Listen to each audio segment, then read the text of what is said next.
నువ్వు ఆనాడు పార్లమెంట్ సభ్యులుగా చేస్తే నువ్వు ఆనాడు పోయింది, కథం అయిపోయింది. ఈడ రిజర్వేషన్ అయింది. ఈడ భారత రాజ్యాంగం కల్పించింది. నీ దయదక్షిణేమేనో ఎవరు దయదక్షిణ రాలే. భారత రాజ్యాంగంలో పొందుపరిచిన హక్కు ప్రకారం మాకు సీట్ వచ్చింది. 52,000 మేరతోని అన్నదమ్ములు, అక్క చెల్లెలు, యువతరం, రైతాంగం అందరు కలిసి ఒక తెలంగాణ ఉద్యమకారుడికి మనం ఓటేయాలంటే నాకు ఓటేసి బ్రహ్మాండమైన మెజార్టీ ఇచ్చాను. కానీ నా తుంగతుర్తి నియోజకవర్గాన్ని నువ్వు చిన్నగా చేసి మాట్లాడతావు. 68,000 మెజార్టీ ఇచ్చిన నగరకాలను నువ్వు చిన్నగా చేసి మాట్లాడతావు. అంటే మీ ఇంకో నియోజకవర్గాన్ని మాట్లాడదు.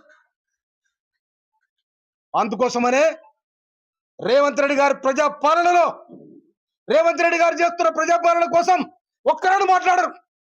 రేవంత్ రెడ్డి గారు చేస్తున్న సంక్షేమ పథకాల కోసం ఒక్కరాడు మాట్లాడరు.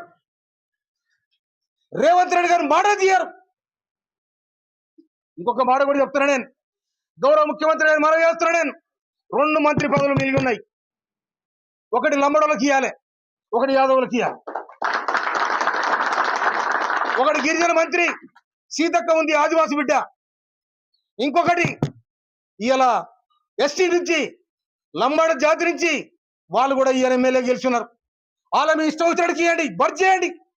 106 గ్రామాలలో ఇవాళ లంబాడ జాతి బ్రహ్మాండంగా కాంగ్రెస్ పార్టీకి బ్రహ్మదం పట్టిరు. అదేవిధంగా యాదవులు, ప్రతి ఊర్లో యాదవులు ఉన్నారు. అందుకే 2 మంత్రి పదవులు మిగిలి ఉన్నాయి. కనుక వాళ్ళకోటి ఇవ్వాలని చెప్పి నేను రాష్ట్ర ప్రభుత్వానికి, ముఖ్యమంత్రి గారికి, సోనియా గాంధీ గారికి, రాహుల్ గాంధీ గారికి, ఖర్గే గారికి నేను అప్పీల్ చేస్తా ఉన్నా. నేను ఇవాళ నన్ను ఈ నియోజకవర్గానికి నాకు చెప్పకుండా నా ప్రోటోకాల్ను, నా హక్కులను హరించినందుకు నేను ఖర్గేకు, రాహుల్ గాంధీ కూడా నేను కంప్లైంట్ చేస్తాను కూడా మనం చెప్తున్నాను. అందుకోసమనే నేను మీ కాళ్ళ చేతులలో కాలు పట్టుకొని నీళ్ళు పట్టుకొచ్చాను కాదు. నేను కష్టజీవిని, తెలంగాణ పోరాట యోధుడు. నేను తిండి లేక తిప్పలేక తెలంగాణ సోనియా గాంధీ ఇచ్చింది కాబట్టే ఇలా హీరోలమైనాం, లేకపోతే అంత జీరోలే. అందుకోసమనే సోనియా గాంధీ ఎందుకోసం వచ్చింది? మా మీద పెత్తనం చేయాలని మీకు ఇయ్యలే.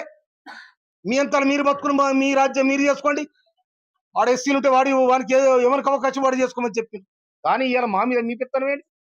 మా మీద మీ దులు ఏంటిది? మండలపాటి నేను 9 మంది మండల పార్టీ అధ్యక్షుల అభిప్రాయం తీసుకొని ప్రకటించిన నిన్ను ఆపేతాము. నీకెక్కడిది? ఎవరిచ్చి నీకు అధికారం? ఎవరిచ్చి నీకు? మళ్ళీ ఏలు పెడితే బరికి రావని కూడా హెచ్చరిస్తున్నాను. అందుకోసమనే ఇక్కడ వచ్చిన అన్నదమ్ములకు, అక్క చెల్లెలకు నేను హృదయపూర్వక నమస్కారాలు తెలియజేస్తాను. నేను భయపడేది ఒక్క తుంగతుర్తి ప్రజానీకానికి, అన్నదమ్ములకు, అక్క చెల్లెలకు. నేను ఎవరు భయపడను.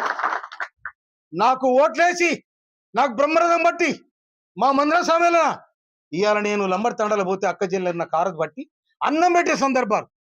నేను బాటేట పోతుంటే అరే సామేళన పోతుండని చెప్పి నాకు చందాలు ఇచ్చిన అక్క చెల్లెలు వాళ్ళు ఇచ్చిన పైసలు దాచిపెట్టుకోండి.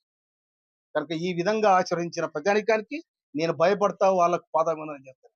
కానీ ఎవడ వచ్చి ఎల్లయ్య తోక ఊపితే నేను భయపడే ప్రసక్తి లేదు. ఈ తోకలు గీకలు నాకేం చేస్తలేవు.